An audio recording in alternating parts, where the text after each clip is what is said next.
How do you move your retail store online? Let's say right now you have a brick and mortar operation and you're just trying to really move your store online.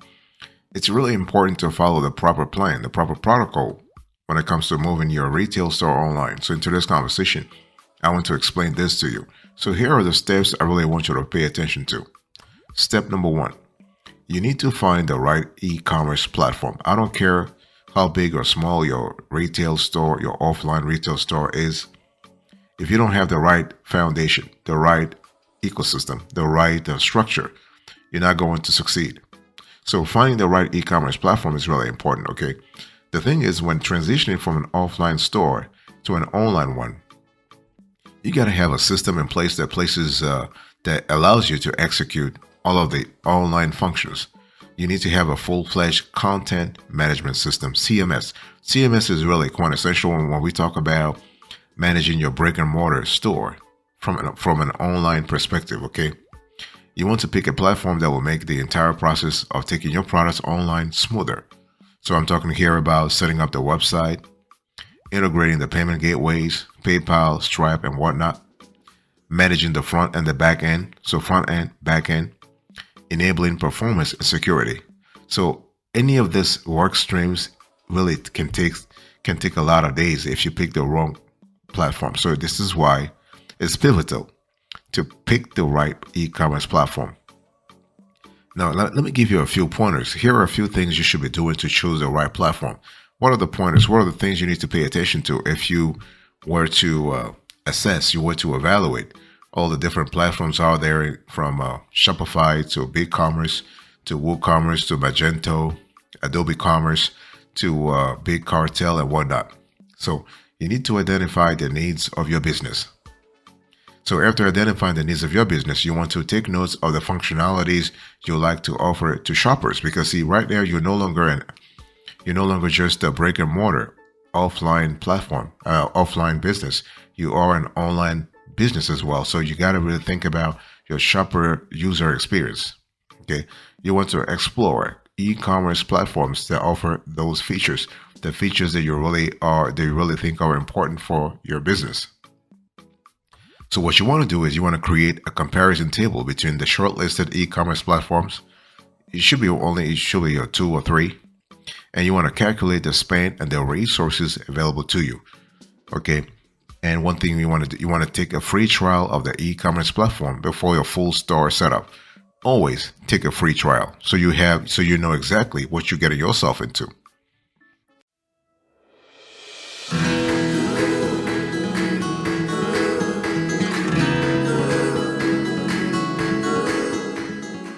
The second thing I want you to do here is to choose a domain name for your business. This is really important because once you have decided on an e-commerce platform, you got to really get yourself a domain name. So ensure the domain name you choose for the e-commerce website is kind of similar to the name that you have offline. Okay.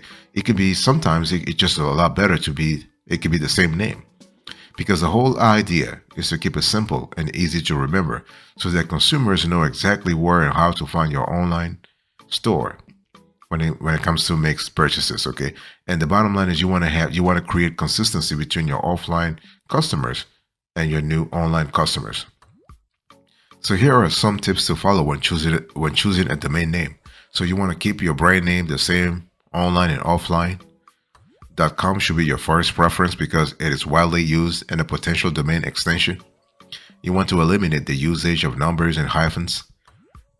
.in is a local extension and works well for local businesses. If you only sell in some places in the world, you want to avoid using trademark domains as they can actually get you in trouble. Okay, so this is really important. By the way, welcome back to the show. It's really a pleasure to have you here. We're having a quick conversation about how to properly move your retail store online. The third thing I want you to do here is to identify the product you want to sell online. So think about, you want to take an audit of your existing offline inventory and see what can be sellable, what can be scalable online. So here are a few things you need to think about. Take a look at your offline store sales and do a research on online sites selling the same or similar products. Okay. You want to look into Google Trends to see what people are searching for online. You want to look for you can look at other businesses in the same industry, like you want to look at your potential rivals, okay, and you want to take note of what they're selling, and you want to identify the top selling products in your offline store and tell it those with the above data, with the data that you show that the market is currently allowing people to sell online. So you got to have some kind of consistency here. So if you see the same products selling online and offline, then you know you definitely need to sell them too, because otherwise you'll be leaving a lot of money on the table, a lot of cash on the table. So very important. Okay, so you want to do, but you have to do a thorough market research to see which of those products that you currently have in your catalog are easily sold online.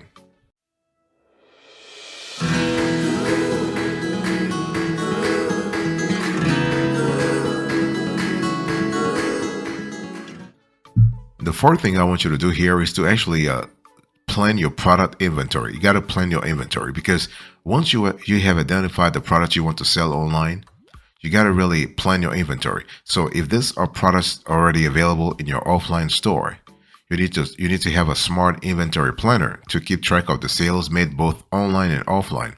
And believe me, this is not as easy as it sounds. Okay, but by having this sort of harmony, operational harmony, what we call operational harmony, you will be able to keep your data synced and stay on top of availability of products. Because the last thing you want is to actually make a product available online and people place an order, and you just like, or people placing an order and you realize you're out of stock. You don't want that.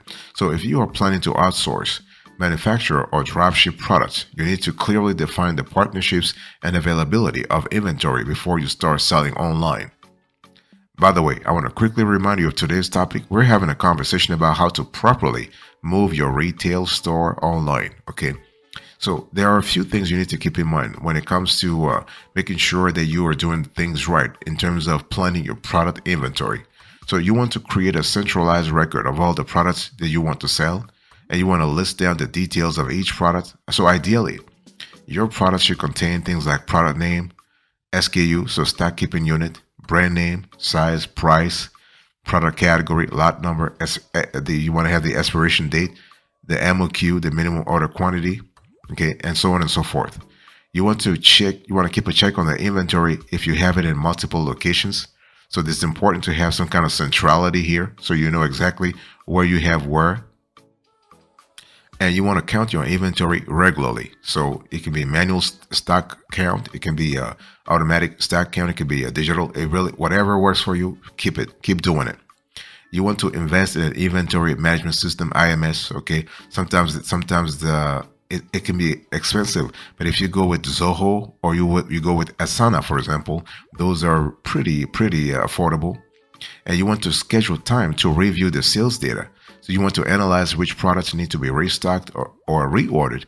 So you want to set up stock levels for single products that trigger alerts for reorder. So those things, you have to do those things beforehand.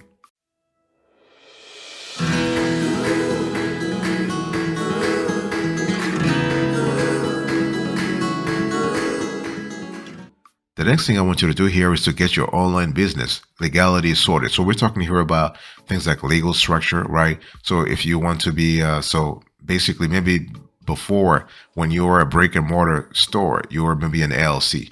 The question is, when you move online, do you still want to keep the LLC status, or you want to go to S corporation or C corporation? Because there are some tax and legal, I would say, subtleties when it comes to S corporation and C corporation.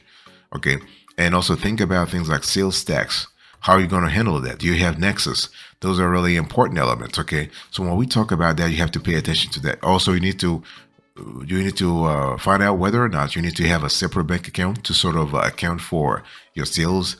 This could be interesting, because if you want to track your online sales separately from your offline sales, then you might want to have a separate bank account for those two separate parts of your operation. So you have a one for your online bank account.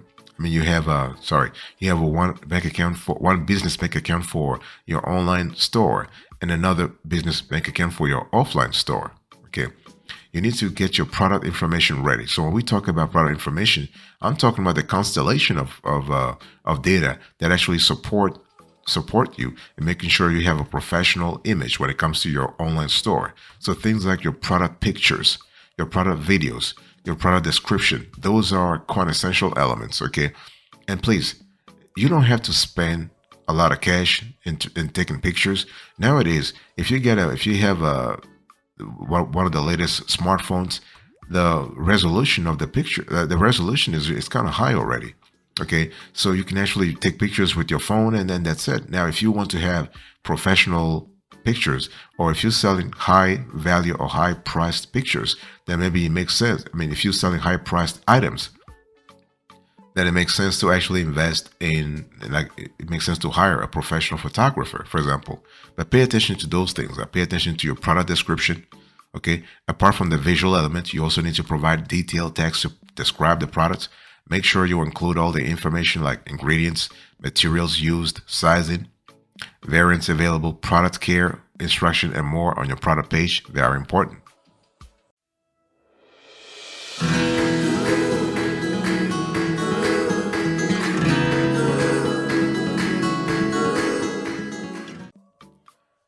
The next thing you want to pay attention to here is to plan your website. You need to plan out your website. See, the thing is, once you have everything I just told you, you need to identify the core pages of your online store, because your store needs a sitemap, and this sitemap needs to have content. So you need to actually fill it with relevant and actionable content. Okay, so this should actually be based on the shopping experience you want to offer, and at the same time, the additional information you want to actually make available to online shoppers. Okay, this is important. So you want to make a list of the pages you need to think about and the functionalities you require before setting up those pages. If you do things beforehand, you will realize that it will be a lot cheaper if you want to do it yourself, but a lot quicker if you want somebody to do it for you. Either way, it will be cheaper for you. Okay, and you want to clearly define which information you will be providing on which page. Obviously, at a minimum, you got to have an about us. You got to have a product page, products, that's plural. You got to have a contact information. Okay, and you should also have a shipping policy or a return and refunds policy. Really important. Okay. By the way, I want to quickly remind you of today's topic. We're still having a conversation about how to properly move your retail store online. Now you need to actually work on your website design. Now, think about how you have arranged product in your offline store, in your brick and mortar store. You categorize and place products based on a number of factors, things you want the consumer to notice instantly, items that are on sale, new arrivals, and similar, right? So the same planning must go into your web design, your website design as well. So make sure you have a mood board for how you want to present your brand. Select a theme that offers easy customizations across all pages for both current and future needs. Make sure you evaluate both free and premium themes for functionalities and templates. This is really important, and don't be cheap here. Okay, here, I mean, don't go automatically for something free. I mean, you got to think about your goals, you got to think about your objectives, and you got to really empower yourself. Okay, so invest in your own brand, invest in the tools that will allow you to actually double or triple or quadruple your sales down the road. Okay, investments starts now.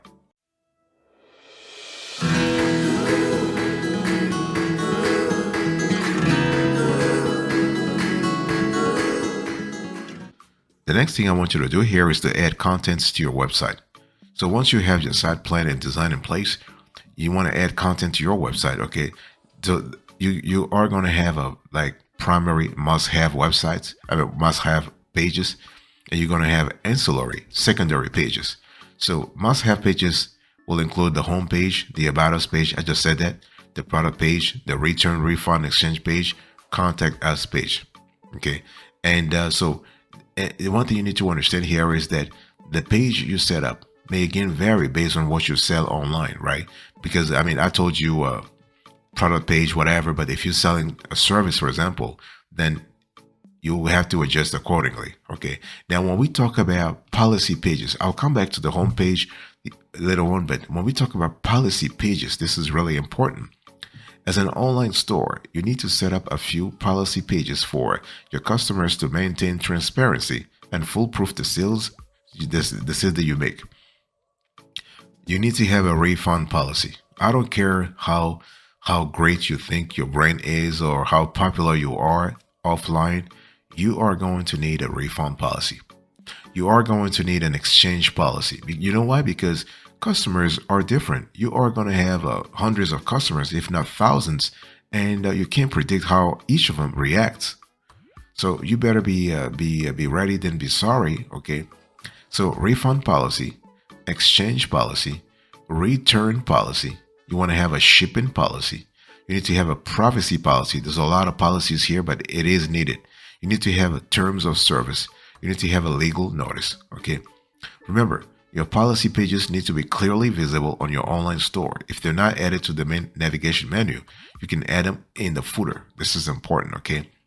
And so besides that, you need to have about us page. People buy from people they can find a connection with. So you want to use your about us page to share the story behind your business, a sneak peek into who you are and why you started in the first place. Remember to keep it real. Okay, don't try to razzle dazzle the readers with some kind of fancy convoluted content. No, think about the product page, the contact us page.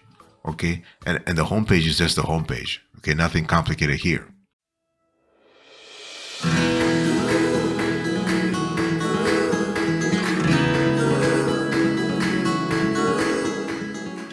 The next thing I want you to do here is to actually set up your payment method. Okay. Now, when we talk about payment method, you have to think about your target audience, right? Because you want to look at like how your target audience chooses to pay the products they buy, and just go back to your offline experience. How were they buying before from you? What kind of payment methods were they using? Okay. Take a look at the payment modes used by your offline customers. Okay, and check which ones you can enable online as well. So the more commonly used payment methods you offer, the more likely a consumer is to make a purchase from you. You need to find the right shipping partners, because when you sell offline, customers have the ability to make a purchase and take the product home at that very moment. But when you are selling online, you need to figure out how to deliver their purchases to them. This is where it becomes important to find a shipping partner who can ensure fast delivery to all the locations you sell to. And then next thing you have to do here is to actually announce that you move your brick and mortar store to an online store. Maybe you want to have a hybrid operation, you want to have both, or you just want to have a like online only operation. But it's important that you communicate around that. Okay, you have to announce it to the whole world, to your existing customers. Okay, because you don't want to leave it up to your customers to figure out when your offline store moved online. So here are some ways to promote your new online store. So you want to notify your store walk-ins, let customers who walk into your physical store about the fact that your online presence will be soon a reality. You can actually go to social media. Okay, you can announce your online store launch on all the social media channels you are present on. Continue to promote the link with every post to easy recall. You can also announce it via email. This is an important element. So if you have collected email addresses of your existing customers, make sure you send out a message to let them know about the online store. You can also use SMS. Okay, so similar to email, use text marketing to reach out to your existing customers and announce your online store launch. You can also use WhatsApp. Okay, so this is kind of cool. A lot of folks are using WhatsApp nowadays. You also have, to some degree, you also have. There's another one that I'm just blanking on right now, but Telegram. You also have Telegram, so it's all about what really works for you. Okay, very important.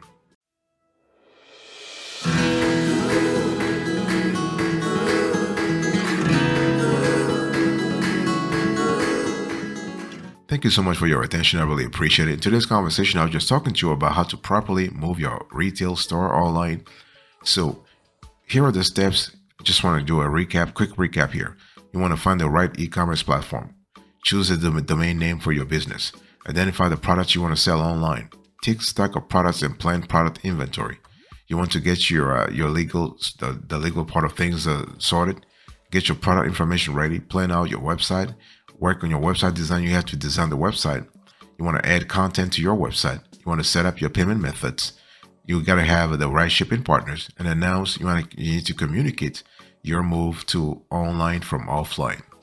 Thank you. God bless you. I'll see you another time. But until then, remember, stay marvelous.